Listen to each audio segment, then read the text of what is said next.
শান্তিপুর পৌরসভার ১৬ নম্বর ওয়ার্ডের স্টিমার ঘাট এলাকায় এক গৃহস্থর বাড়ির ঘরের মাটির নিচে সাপের বাসা মিলল। এই ঘটনাকে কেন্দ্র করে এলাকায় চাঞ্চল্য ছড়িয়েছে। জানা যায়, ওই এলাকার বাসিন্দা কৃষ্ণ প্রামাণিক নামে এক গৃহস্থ খেতে বসার সময় হঠাৎ দেখতে পান তার ঘরের মেঝের ওপর দিয়ে একটি শাক হেলে দুলে চলেছে। সঙ্গে সঙ্গে আতঙ্কে চিৎকার করে ওঠে পরিবারের অন্যান্য সদস্যরা। খবর পেয়ে ঘটনাস্থলে পৌঁছায় বন দপ্তরের একটি দল। ঘরের মাটি খুঁড়ে তারা উদ্ধার করে দুটি গোকরো সাপের বাচ্চা। তবে পরিবারের দাবি, এর চেয়েও বড় সংকেত রয়েছে ঘরের নিচে। কৃষ্ণ প্রামাণিক নিজের চোখে দেখেছেন একটি পূর্ণবয়স্ক সাপ গর্তের মধ্যে ঢুকে পড়ছে। বনকর্মীরা বহুক্ষণ ধরে তল্লাশি চালালেও সন্ধ্যার পর অন্ধকার নেমে আসার জন্য অন্য কোনো গর্তের সন্ধান পায়নি।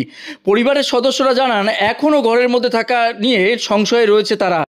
ছোট ছোট সন্তানদের নিয়ে যে ঘরে সাপের আনাগোনা রয়েছে, সেখানে আর এক মুহূর্ত থাকা ভয়ানক ঝুঁকির। স্থানীয় বাসিন্দারাও বন দপ্তরের কাছে ফের একবার ঘরের পূর্ণাঙ্গ পর্যবেক্ষণের আবেদন জানিয়েছেন। প্রশ্ন এখন একটাই, সাপটা তাহলে গেল কোথায়? দুটো সাপ ধরেছে, আর একটা সব গর্তের মধ্যে চলে গেল। আর বড় একখানা ওর মা আছে, বড় মোটা, ওইটা দেখেছি, ওইটা এখনো ধরা পড়লো না। যে খুব সারা ঘর খুঁড়ে মেজে ফেজে সব ইয়ে করে সব খুঁড়ে ফেলেছে, তাও পাওয়া গেল না। যে এখন খুব আতঙ্ক, আমি কোথায় থাকবো, ঘর তো সব খুঁড়ে ফেলেছে। এখন আতঙ্ক, আমি যে কোথায় থাকবো না থাকবো, যে ওই ওই চিন্তাই আমি এখন পাচ্ছি না।